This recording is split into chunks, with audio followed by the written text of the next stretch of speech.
Hi, my name is Kristen and this is Kristen Craves Books. So I've never done a quarterly wrap-up before, but I really love watching them, so I figured why not. And I started using Allie from Hardback Hoarders Spreadsheet. I think it was like $5, maybe $7 Canadian, that she puts out on Etsy every year. And historically, I have been terrible about keeping up with spreadsheets, but this one I have stuck to. I have really enjoyed. I love the stats that it gives, and it makes filming a video like this a whole lot easier for me. So this is definitely the best year for me when it comes to tracking my stats, and so now I can share them with you. And I figured I'd talk about some of the books that stood out for me so far this year, some of the goals that I set at the beginning of the year, how that's going. So let's get to this. So I have read 48 books so far this year, and I should say that I'm filming this on April 18th. So we're definitely a little past the quarter of the year, but I'm not going to subtract the books I've read so far in April. So this is everything that I've read up until April 18th. So that's 48 books. My goal for the year is 52. I always set it to 52 because I don't want to be competing against myself. So that is just a realistic goal for me, and it's fun. So 4 more books and I've reached my goal, which is amazing. So a stat that I think is really interesting and is nice to look at something like this and realize that I am neglecting some of my favorite genres, so I need to do better about that. By far my most read genre is fantasy, which is something newer for me. I am tending to pick up more fantasy. I can feel that, and I kind of want to change that a little bit because I know that I'm neglecting genres like historical fiction. 2 of my best books of the last year were historical fiction, literary fiction that I really love. I've just really been leaning into fantasy, which is enjoyable for me and I do like, but I don't want to neglect my true loves. So 33.3% of my reading so far this year has been fantasy. Then after that we have sci-fi with 10 books, so that is, let me see, 20% of my reading, which I have noticed and actually enjoy, because before I was like a big fantasy reader, I was a sci-fi reader. I've always had like a soft spot for sci-fi, and I've noticed that in 2023 I've really leaned into that again, and I'm loving it. And of course right now is Realmathon and I'm on Team Ilma, which is sci-fi, so that is helping. At the moment I'm taking a bit of a I'm reading sci-fi now, but I did have to take a bit of a break from sci-fi because I find that sci-fi can get a little samey. So I had to take a bit of a break from it because I was just getting burnt down on it, but I do love that genre a lot, so I'm actually happy to see that 20% of my reading is sci-fi. I've only read 1 thriller, which totally makes sense because I have realized I'm just not a thriller lover. I am very picky about the thrillers that I pick up, and I'm slowly learning my thriller taste, but it's a lot, and there's way more misses than hits for me in the genre of thrillers. So it's just not something that I gravitate towards. I watch a ton of people who read thrillers. I love thriller booktubers and I find it so interesting, and I just like to get spoiled. I will watch a live show of a thriller book that I have no intention of reading and just get the spoilers and feel like I've read it and know what's going on. But I just don't like the journey to get to the twist. That is just not for me. So only 1 thriller. What else do I have here? 3 magical realism, which I think is just all of the Before the Coffee Gets Cold books, but I feel like a lot of the books that I have read probably lean more into magical realism. I'm sure some of those fantasies I could have marked as magical realism, but 9 horror, which is a lot, which is awesome because I'm definitely more of a horror reader than I am a thriller reader. There's something about a horror that works for me that I can really get in the mood for. I have been loving horror this year, and I really have figured out the kind of horrors I like. I like sci-fi horror and I like gothic horror. Those are like my top 2, and I like a good haunted house story, which I think typically leans into the gothic thing. But yeah, I've been loving horror. 1 historical, which is so sad because I love historical fiction. I need to do something about that. 7 romances, which is actually lower than I thought it would be, considering I'm going to share some of the best books I've read this year so far, and a few of them are romances. I've loved the romances I've picked up this year. I don't know that I've even had a disappointing romance yet, so I need to pick up more romance. That's only 15% of my reading, and last year I think I read a lot more romance. So yeah, that needs to change, but overall interesting, happy about this. 0 literary fiction makes me sad. That I don't love to see.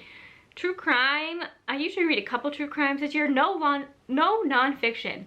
That is very upsetting. The fact that I haven't read 1 nonfiction book. Normally I've read like 3 or 4 by the time we get to April, but I haven't read any, and there's so many nonfiction's on my list. I love listening to nonfiction audiobooks. I think I've just been distracted by readathons and things like that I haven't prioritized nonfiction, so I have to make changes to that and really work on that. Nothing else here. I've read one mystery, which is The Golden Spoon, and I did like that. So mysteries I tend to like more than thrillers. I don't know why that is, but it's just the fact. I would like to pick up some more mysteries, but yeah, that's all that stands out to me from there.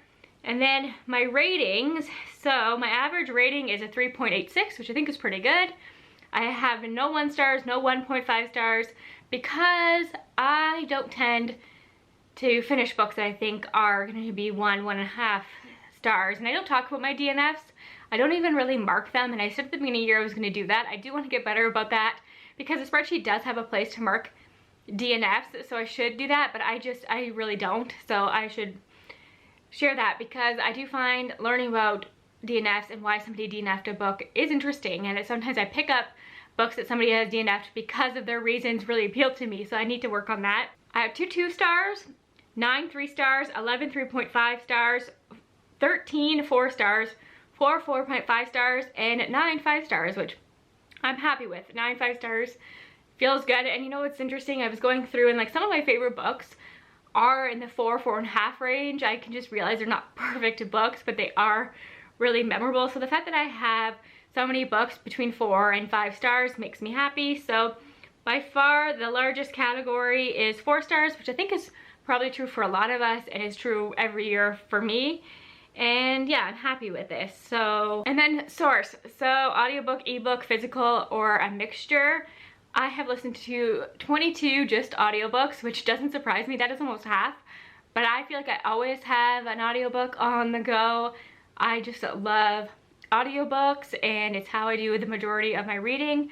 But then 7 ebooks, which is probably more than I read last year and the year before that combined. I don't know, I fallen in love with my Kindle in the last couple months. I have really embraced it. I'm reading a book on there now. It's made me read more of my NetGalley e-arcs. I used to avoid them because I didn't love ebooks, but somehow I've just really embraced lying in bed at night with the lights off, reading my Kindle. So I have been liking that.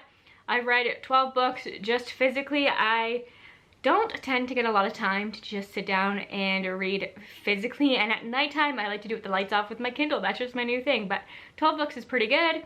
And then mixture 7. So books where I sat there, read the book physically, and listened to the audiobook. I tend to do that for all of my book club reads because it really helps me take in the information, and that is probably my favorite way to read a story because it really just feels like a more immersive experience, but I haven't had the time to do that as often as I would like, so I would love to focus on doing that more. And of course it's harder because you have to make sure that you can get access to the audiobook, and a lot of the times the audiobooks I listen to I just don't own, and that's why I'm listening to them, because they're more accessible that way. So it is harder to line that up, but I would like to prioritize that. And then audience, I have read 45 adult novels and only 3 YA. I have a lot of YA that I'm interested in. I'm not saying that I'm moving away from YA. I just seem to prioritize the adult books, just the way it's been going. But there are a lot of YA books on my radar. I really like the YA I read so far this year. I can only remember 2. Talia Hibbert's book, Highly Suspicious and Unfairly Cute, is how it's called. I liked that. I thought that was cute and perfect for the target audience. Nobody writes banter like Talia Hibbert, so I enjoyed that. I think The Raven and the Reindeer by T. Kingfisher is one of those YAs. Adored it. I love T. Kingfisher. She writes a lot of middle grade YA, so I have to get back into her younger stuff. I don't remember what the third one is. That's interesting. I'm gonna have a look, just out of curiosity. Okay, it was Tethered Spirits. That makes sense. I didn't remember that as a Spiffbo book and wasn't my favorite, so it's just kind of not memorable for me. So that is the third one there. I really like that this tracks the type of publication, so whether it's traditionally published, self-published, or indie published. That's not something I paid attention to in the past, but I've noticed that I am really drawn to self-published books recently. I haven't read as many as I would like, but I buy them, I add them to my TBR, and I'm really curious about them. So I've read 34 traditionally published books, 8 self-published, and 6 indie, which is interesting. So 70% of my reading is traditionally published, which makes sense, but I do think that that is probably lower than past years, and if you looked at my TBR, you would see I have a ton of self-published stuff on there. I just need to get to them. The next stat that I like to track is books read from, so whether it's from a book box, borrowed, Audible, Libro FM, something I already owned, and all that. So I'm only listening to 2 books from Audible, which makes me think that I should probably cancel my subscription to that, because I only go to Audible as a last resort. So I don't listen to that as much, but they do have books on there that you can only get on Audible, which is frustrating. I know that Coming Home by Kennedy Ryan was one of those, and that was like a short story, and it was an Audible original, so it was the only way to access it, so that's too bad about that. 2 book box books. I feel like I tracked that wrong. I had to have read more than 2. No, I DNF'd some. That's what that's about. So 2 book box. 6 Kindle Unlimited, so that is making up a big portion of the ebooks that I'm reading. I have been really liking Kindle Unlimited. 2 books from the library, which makes sense to me. 5 books from Libro FM. I really like Libro FM's influencer program that they have. I think they gave us 63 books in April. Of course, I didn't request them all, but that is a ton, and some really good ones on there. Only 2 from NetGalley, so I thought that I was doing better with NetGalley, but I am not. 15 books I owned, which is not that good. For 48 books, I've only read 15 books I owned. That's not good. 1 book sent from the publisher, and then this doesn't surprise me, 12 from Scribd. I find that I really rely on Scribd quite a bit. It is the one subscription service for Audible that I tend to utilize the most, and I think that is because, yeah, it has problems. It does limit you a little bit because it's a monthly fee and you get access to all the books that they have on there. It's easy for me to listen to one and start a new one right away, and it doesn't cost me anything more, so I think that's there. And a lot of the books that I own just happen to be on Scribd as well. I don't even know, does that add up?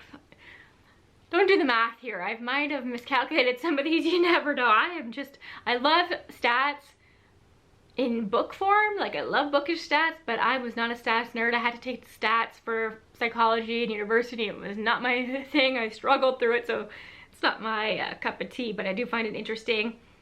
I have read 22 standalones and 26 parts of a series. And I always say that I am a standalone person, but I think all the fantasy that I've been reading lately really makes it so that I'm reading series. Same goes for sci-fi, and I'm going to talk about a few of the series that I've caught up on or finished, so I have made some progress on that because that is my #1 goal of 2023. And then publication year, which is interesting. I read 5 books from 2015, which is interesting to me, 4 from 2017, 2 from 2018, 10 from 2021, 2 from 2016, 10 from 2022, 12 from 2023, which makes sense because I do like to read 2023 releases when I can, since I talk about them every month on my channel. 1 from 2014 and only 2 from 2020, which is kind of interesting considering I've read 10 from 2022 and 10 from 2021 and only 2 from 2020. I don't know what that tells you other than I don't read a lot of deep backlist stuff. I don't read classics or anything like that. And then publisher, I think this is the last stat from this chart that I'm going to share. I've read 4 from Amazon because I read that Kennedy Ryan short story, and then I read 3 of the Amazon original short stories, the one Success of the Saint by Alex E. Harrow, which I loved, and there were 2 more in that collection that I read. 5 books from Hachette. I think a lot of that is the Wayfarer series. I think that's Hachette. 8 from HarperCollins, 1 from Little Brown, 2 from Macmillan, 5 from Penguin Random House, 6 self-published, and 1 Simon & Schuster, and then 8 from Tor. So, yeah, that's kind of interesting. I just love stats. Let me know if you track all these things, what your stats look like. What other stats do you track? Because I'm open to tracking some other stuff. I track authors read, but I'm not someone who reads a lot of repeat authors, so I don't think that stat is that interesting. I have read 3 Mira Grant books this year. She is a new author discovery, and if you ask me the authors that I discovered so far this year that I've really loved, look at my camera's moving on its own, how creepy. The authors that I discovered this year that I've really loved are probably Mira Grant and Kennedy Ryan. So there are a couple series I just want to pat myself on the back and tell you that I've caught up on or finished. Before the Coffee Gets Cold, I started and finished that series at the beginning of the year. It was the first book that I read in the year, and then I just marathoned the entire series, so I've caught up. I think There's a fourth one that's out in Japan but hasn't been translated into English yet, so I'm waiting on that one. Caught up on the Mead Mishap series. Well, there's only 2 books out, okay? But I read them both and I love them, and I don't normally do that. I normally read a first book, wait 3 years before I get to the second, so the fact that I have been reading series so soon together is new for me. Finally caught up on Murderbot. Can you believe it? I've been reading Murderbot for years. I finally caught up on Murderbot. Loved it. I just finished Network Effect. It'll be in my April wrap-up. My favorite book in the series so far. 5 stars. Freaking loved it. I was so wary about a full-length Murderbot novel, but I loved every second. Winter's Orbit. I read both books in that, one after the next. Really enjoyed them. So I'm currently reading the last book in the Wayfarers series. This is The Galaxy and the Ground Within. I am almost done with it. I'm immersion reading this. Loving this. So far, this might be the best book in the series for me, and I think I'll finish it tonight, so I wanted to include it, and I think it counts. By the time this goes up, hopefully I'll be finished with that. And then the Rolling in the Deep series, or just that prequel novella, and Into the Drowning Deep by Mira Grant, I finished, but I never read prequel novellas, so I was happy that I did that, and I do think it added to the experience. And Into the Drowning Deep has been on my TBR since it came out, so I just want to say I've read that, loved it. And then I just want to highlight a few of my favorite books that I've read this quarter. There's more than this, but it would be way too long, and I will share all of my favorites when I do like the best books of the year I've read so far in June or whenever we start to do those videos. But I want to highlight a few. Of course, A Dowry of Blood by S.T. Gibson. This has been everybody's favorite. Everybody read it before I did. I'm so glad that I finally got to this. It lives up to the hype. Loved every second. It's so beautiful. Another one like that, 7 Days in June by Tia Williams. Deserves all the hype. One of my favorite romances. So much more heartbreaking than I was expecting it to be, but so beautiful at the same time. And it just brought me so much joy in the end, so I love that. So good, I read it twice so far this year, and it's a 2023 release. This is Emily Wilde's Encyclopedia of Fairies by Heather Fawcett. I'm doing a live show on Hannah Blackwell's channel this Saturday, and we will be discussing this. So if you want to hear more of my thoughts, you can join that live show, but just know I've read it twice this year, so obviously I loved it. I feel like I've talked about this a million times since I've read it. Wayward by Amelia Hart. It is a multi-generational story following these 3 women who happen to be witches, and we learn about their connections to one another, and it's really powerful, really focused on male violence, and I thought it was so well done. And of course I have to shout out to T. Kingfisher, A House with Good Bones. That is T. Kingfisher's 2023 horror release. I think that if you like T. Kingfisher's fantasy and you've been curious about her horror, this would be a good one to pick up. Loved it. Will never look at ladybugs the same way again. And then Real by Kennedy Ryan, I think is my favorite romance of the year so far. I loved it. I need to read everything Kennedy Ryan has ever written. I just need to be emotionally prepared because I feel like her stuff is just heartbreaking. The chemistry between the characters in Real, the family story as well, it was so well balanced, all of it, and I thought it was brilliant. So those are the highlights for me. I think that's everything I want to share about my first quarter of reading. I would love to know what is the best book that you've read so far in 2023. Let's talk about it. I hope that the rest of the year goes just as well because I really can't complain. I just hope I read a bit more historical fiction and literary fiction in the coming months, but we will see. I really have been on a fantasy train and sci-fi, so I just have to go with my mood. But I think readathons do play a part in that. But anyways, I hope you enjoyed this. Thank you for your support. I'll talk to you again soon. Bye for now.